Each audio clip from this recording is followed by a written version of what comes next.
Hello friends, मैं एक बार आपका फिर से स्वागत करता हूं असीम आनंद मेरे यूट्यूब चैनल जिसका नाम है इंग्लिश ट्यूशन। दोस्तों, इंग्लिश ट्यूशन में अब तक आपने कई सारे टॉपिक पढ़ लिया है जिसमें नाउन के बारे में बहुत सारी बातें आपने जानी हैं। इसके अलावा कैपिटल लेटर का यूज़ हम कहाँ करते हैं और भी बहुत सारे टॉपिक है जिसको अब तक आपने जान लिया है। दोस्तों, अब आते हैं आज से हम ट्रांसलेशन पर। और ट्रांसलेशन में जब हम हिंदी से इंग्लिश में या इंग्लिश से हिंदी में ट्रांसलेशन करते हैं तो वो किस प्रकार से करते हैं उसको आज से हम सीखेंगे। दोस्तों, ये ट्रांसलेशन हमें आना बहुत ज़रूरी है क्योंकि कई बार इंग्लिश में कोई पैराग्राफ होता है और उसको हम हिंदी में समझ नहीं पाते हैं, या हिंदी से कोई भी बात को हमें इंग्लिश में ट्रांसलेट करना होता है या अंग्रेज़ी में कुछ बोलना होता है। तो ऐसे में जो हिंदी मीडियम के स्टूडेंट्स हैं उनके सामने बहुत सारे प्रॉब्लम्स आती है कि वो किस तरह से जो है इंग्लिश में बातचीत को कर सकते हैं। तो इंग्लिश ग्रामर जो है इसमें एक महत्वपूर्ण भूमिका निभाता है और इसी को जो है आज से हम सीखेंगे। तो आज जो है सबसे पहले जो है बहुत ही इजी सा चैप्टर मैंने लिया है और इसमें जो है मैं आपको इज़, एम और आर का यूज़ किस तरीके से किया जाता है इसे बताऊंगा। तो उम्मीद है ध्यान से आप इसको देखेंगे और अच्छे से सीखेंगे एवं इसका प्रैक्टिस भी करेंगे। तो दोस्तों, जो इज़, एम, आर है ये मेनली जो है, हो और हूँ इस शब्द के लिए आता है। तो यहाँ पर देखिए मैंने लिख भी रखा है जो आईडी है। आईडी यानी कि जिसको हम आइडेंटिफिकेशन या पहचान कह सकते हैं। तो क्या होता है कि जिस प्रकार के भी जो वाक्य होते हैं, अगर किसी वाक्य में अंत में आपको है, हो या हूँ इस तरह का जो वर्ड है ये दिखाई देता है और उसमें अलग से कोई वर्ब नहीं होता, यानी कि वर्ब जो है जिसमें होना पाया जाता है और इसके अलावा कोई दूसरा वर्ब नहीं होता, तो ऐसे में हम इज़, एम, आर का यूज़ करते हैं और वो किस प्रकार से आगे के उदाहरणों में आप समझ जाएंगे। दोस्तों, इसमें जो हेल्पिंग वर्ब होता है तो हेल्पिंग वर्ब के तौर पर हम इज़, एम और आर का यूज़ करते हैं। इज़ का जो है यूज़ कब करेंगे? जब ही, शी, इट, राम और काऊ इनमें से कोई भी सब्जेक्ट होगा आपके सेंटेंस का तो आपको इज़ का यूज़ करना है। अब ये ही का मतलब वह होता है, शी का मतलब भी वह होता है, लेकिन ये लड़कियों के लिए आता है और ये जो ही है वो लड़कों के लिए आता है। इट इसी प्रकार से किसी वस्तु के लिए, निर्जीव चीज़ के लिए आ सकता है। इसी प्रकार से राम से मतलब क्या हो गया कि जब कोई भी व्यक्ति हो, राम हो, रमेश हो या किसी भी व्यक्ति का नाम हो लेकिन वो अकेला व्यक्ति हो, उस सेंटेंस में जो सब्जेक्ट के तौर पर आ रहा हो तो वहाँ पर हम राम या किसी भी नाम के साथ इज़ का यूज़ करेंगे। इसके अलावा यहाँ पर मैंने काऊ लिखा है। काऊ से मतलब कोई भी एनिमल या कोई भी जानवर हो सकता है। तो जब कोई भी जानवर सिंगल होता है तो उसके साथ भी हम इज़ का ही यूज़ करेंगे। तो इस तरह से हमने शॉर्ट में याद करने के लिए लिख दिया कि ही, शी, इट, राम, काऊ इनके साथ हम इज़ का यूज़ करेंगे। और इसी प्रकार से जो एम है वो केवल आई के साथ उसका यूज़ होगा। आई का मतलब होता है मैं, तो आई एम, तो इस तरीके से जो है आई का यूज़ होना है। और अगला जो हेल्पिंग वर्ब है वो है आर। तो आर का यूज़ होगा यू के साथ यानी कि तुम के साथ, वी यानी कि हम के साथ, दे यानी कि वे या उनके साथ, और प्लूरल नंबर यानी कि बहुवचन। और दोस्तों, ये प्लूरल नंबर किसे कहते हैं? यानी कि जिसमें दो या दो से ज़्यादा व्यक्ति होंगे तो वहाँ पर जो है प्लूरल नंबर होगा। ये व्यक्ति भी हो सकते हैं, एनिमल्स भी हो सकते हैं, कुछ भी चीज़ हो सकता है, लेकिन जब दो या दो से ज़्यादा हो तो ऐसे में हम उसे प्लूरल कहते हैं। तो जब भी हमारा प्लूरल आएगा, जैसे अगर दो व्यक्ति आए राम और श्याम, तो राम एंड श्याम, तो राम एंड श्याम आर आएगा, वहाँ पर इज़ नहीं आएगा, केवल श्याम या केवल राम आएगा। तो ऐसे में जो है हेल्पिंग वर्ब हमारा इज़ आएगा। लेकिन अगर दोनों आता है तो ऐसे में आर का यूज़ होता है। आगे बढ़ते हैं दोस्तों और देखते हैं इसके एग्जाम्पल्स को। दोस्तों, यहाँ पर देखिए एक सिंपल सा सेंटेंस है, मैं राहुल हूँ। मैं राहुल हूँ और इसमें केवल हूँ लिखा हुआ है। मैंने जैसे पहले ही आपको कहा था कि जो सेंटेंस के एंड है उसमें है, हूँ, हो, इस तरह का जो वर्ड है वो आता है और इसमें अलग से कोई वर्ब नहीं होता है। तो मैं राहुल हूँ, इस तरह से आप क्या कर सकते हैं कि आई, और आई के साथ आपको पता है कि आई के साथ एम का यूज़ होता है, तो आई एम, और आगे क्या बचता है हमारा राहुल, तो आई एम राहुल। इसी तरीके से I am Manoj, I am Sulekha, तो इस तरीके से हो सकता है। और यहीं पर अगर जैसे यहाँ पर आई कर दिया, अगर यहाँ पर ये होता कि तुम राहुल हो तो क्या हो जाता, मैं की जगह पर तुम, तो तुम की अंग्रेजी होती है यू, और यू के साथ क्या आता है, यू के साथ आता है आर, तो यू आर राहुल। अगर यहाँ पर ये होता कि तुम राहुल हो तो यू आर राहुल होता। तो मुझे उम्मीद है ये वाला सेंटेंस आप समझ गए। अब नेक्स्ट सेंटेंस पर हम चलते हैं। नेक्स्ट सेंटेंस में वह मेरी बहन है, तो वह मेरी बहन है यानी कि ये वह कौन है, शी, ही या शी का वह होता है, लेकिन यहाँ पर गर्ल के लिए यूज़ हुआ है तो हम कहेंगे शी।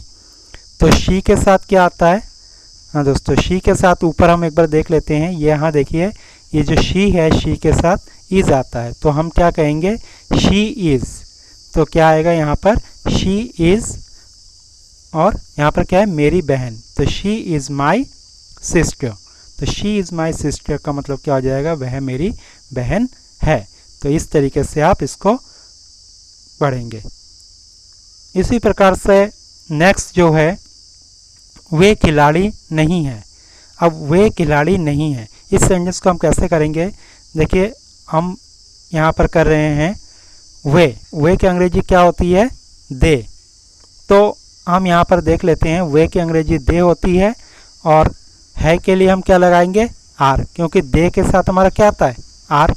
हमने पहले ही जो है हेल्पिंग वर्ब में क्लियर कर दिया था कि दे के साथ हमें किसका यूज़ करना है।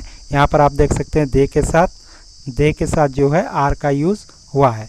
तो दे आर, और उसके बाद क्या है, और वे खिलाड़ी नहीं है, तो दे आर नॉट प्लेयर्स। तो इस तरीके से हम इसको करेंगे, दे आर नॉट प्लेयर्स।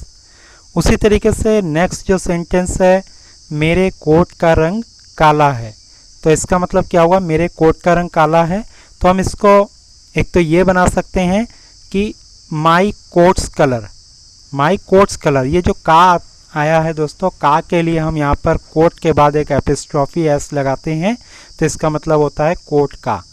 तो माई कोट्स कलर यानी कि मेरे कोट का रंग, इज़ ब्लैक, है काला।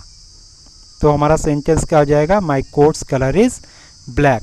और इसको हम एक दूसरी तरीके से भी बना सकते हैं, तो और यानी कि जिसका मतलब अथवा होता है, और उसके बाद हम दूसरे तरीके से क्या बना सकते हैं, देखिए, the colour of my coat, मेरे कोट का रंग, the colour of my coat, रंग मेरे कोट का, इज़ ब्लैक, है काला।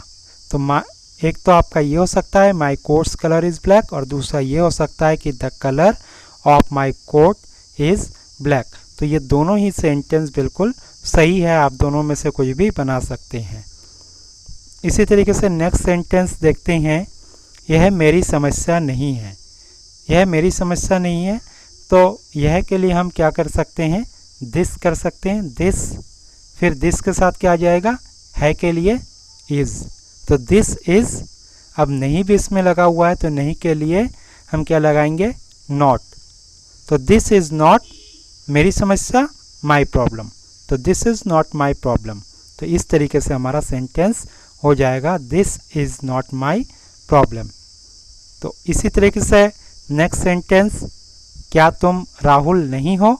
दोस्तों सेंटेंस जो है यहाँ क्या से शुरू हो रहा है, तो यहाँ क्या करेंगे कि अगर सेंटेंस क्या से शुरू हो रहा हो तो हमें कुछ नहीं करना होता, हमें केवल और केवल उस सेंटेंस में जो हेल्पिंग वर्ब लगता है उस हेल्पिंग वर्ब को सेंटेंस के शब्द से शुरू में लाना होता है। अब जैसे ये ऊपर वाला सेंटेंस है, यह मेरी समस्या नहीं है, अगर यहाँ पर यह होता कि क्या यह मेरी समस्या नहीं है, तो ऐसे में हम क्या करते कि ये जो इज़ है इसको हम सीधा यहाँ लगा देते, इज़ दिस।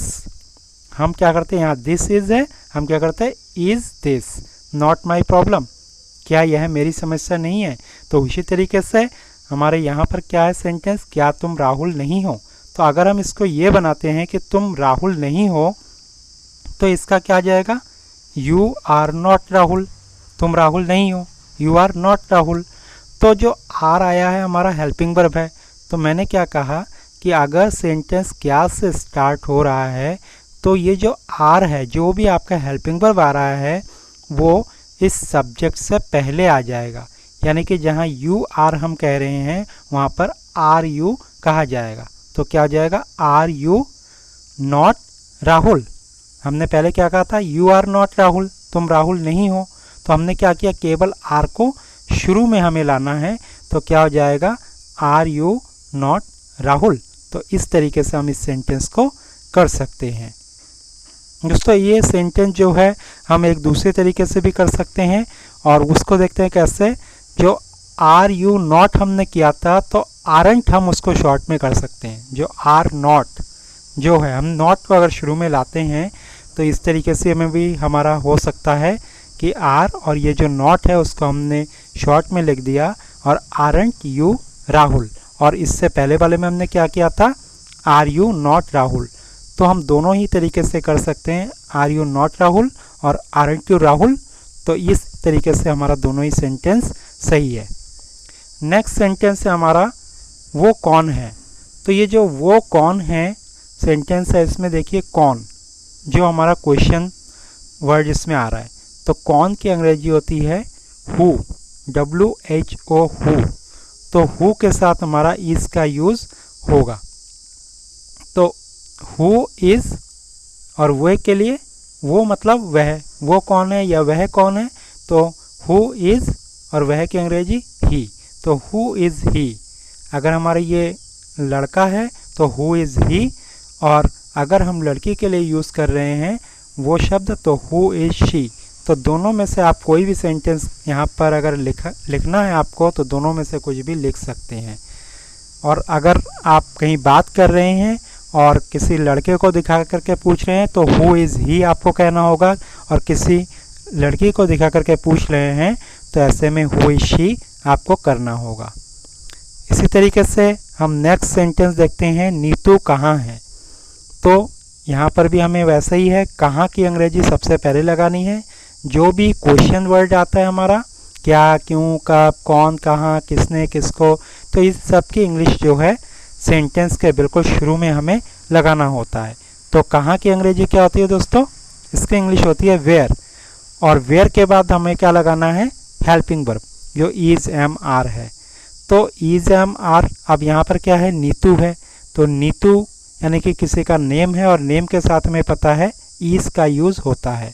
तो हमें क्या करना है, वेयर इज़ नीतू, और इसके बाद इस क्वेश्चन मार्क को हमें लगा देना है। तो वेयर इज़ नीतू, नीतू कहाँ है। तुम कहाँ हो, वेयर आर यू। वह कहाँ है, वेयर इज़ ही। नीतू कहाँ है, वेयर इज़ नीतू। तो मुझे उम्मीद है आपको ये सेंटेंस भी समझ में आ गया। अब दोस्तों कुछ और सेंटेंस हम देख लेते हैं, इसको ध्यानपूर्वक आप पढ़िए और देखिए ये किस तरीके से इसको बनाया है। मैं एक समाज सुधारक हूँ। तो आई एम, मैं हूँ, अ सोशल वर्कर। तो सोशल वर्कर जिसको समाज सुधारक हम कहते हैं। तो I am a social worker. वह एक अध्यापिका है।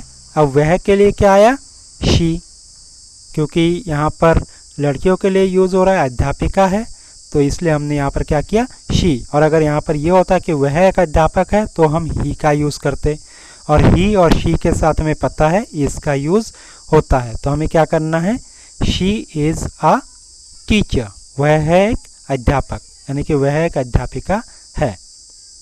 आप ईमानदार हैं। तो यू के साथ आर आता है, an honest, you are an honest. और यहाँ पर अगर ये होता कि तुम एक ईमानदार लड़के हो तो you are an honest boy, ये हो जाता। तो इसी प्रकार से नेक्स्ट सेंटेंस हम देखते हैं, तुम व्यस्त हो। तो यू आर बिजी। मैं व्यस्त हूँ, आई एम बिजी। अगर यू है तो आर आएगा, और अगर आई है तो एम आएगा। तो you are busy, I am busy, he is busy, इस तरीके से अगर ही आता है तो इज आएगा, क्योंकि यहाँ पर तुम है तो हमने यू लगाया। इसी तरीके से वह एक चतुर विद्यार्थी है, इसका मतलब क्या हुआ कि वह है he is an expert student. Expert से मतलब हमारा चतुर हो गया, और चतुर के लिए हम क्लेवर भी यूज़ करते हैं, लेकिन वो एक चालाक चतुर के स्थिति के लिए आता है। और एक्सपर्ट जो है ये जिसमें अगर कोई विशेषता होती है, चतुर से मतलब यहाँ पर एक विशेष विद्यार्थी से है कि किसी सब्जेक्ट में या अलग पढ़ाई में जो है वो चतुर हो सकता है बहुत, तो उसके लिए जो है एक्सपर्ट आया हुआ है। तो he is an expert student. तो इसी तरीके से जो है कुछ ये सेंटेंस है, इसको आपको करना है और इसको मुझे उम्मीद है आप अच्छे से कर लेंगे। जैसे यहाँ पर एक सेंटेंस है, यह एक आकर्षक दृश्य है। जो यहाँ पर दृश्य, इसको आप ठीक कर लीजिएगा। उसी तरह से मैं एक राजकुमार हूँ। रानी एक मेहनती लड़की है, रानी किसी का नाम है यहाँ पर। वह एक सफल कलाकार है, उसकी बीवी एक नर्स है। गुलदस्ता अच्छा है, तुम बहुत अच्छे हो। यहाँ पर देखिए दोस्तों, दो सेंटेंस है, गुलदस्ता अच्छा है, तुम बहुत अच्छे हो। तो दोनों सेंटेंस को एक साथ मिला करके आपको करना है। तो उम्मीद है दोस्तों आज का वीडियो आपको अच्छा लगा होगा और आपने इससे कुछ सीखा भी होगा। और ये जो अभ्यास कार्य है, ये जो एक्सरसाइज है, इसको आपको करना है। और करने के बाद जो है अगर आपको इसमें कोई परेशानी आती है तो आप मुझसे भी जो है इसको पूछ सकते हैं। दोस्तों अगर आज का वीडियो आपको पसंद आया हो तो मेरे चैनल को लाइक, शेयर और सब्सक्राइब ज़रूर कीजिएगा। और इसी के साथ आज का ये टॉपिक हम समाप्त करते हैं। Thank you.